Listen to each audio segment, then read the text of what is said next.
Derek here from Musco LED Video Board Systems. This product is brand new, so this actually is not even live yet. You're getting an exclusive first look at this product that's going to come out probably 2026, early 2027. This is an 8x5 outdoor rated LED video board that can be mounted either on the back of a pickup truck or on the back of a golf cart.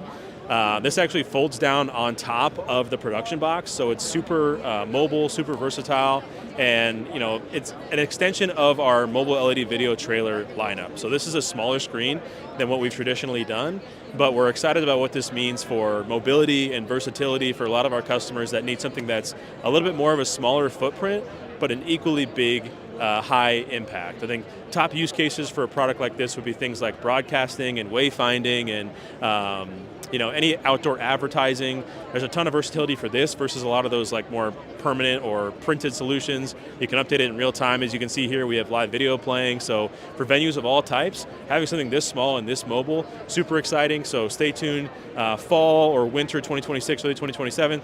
This will hit the market. Check us out, musco.com/videoboards to learn more.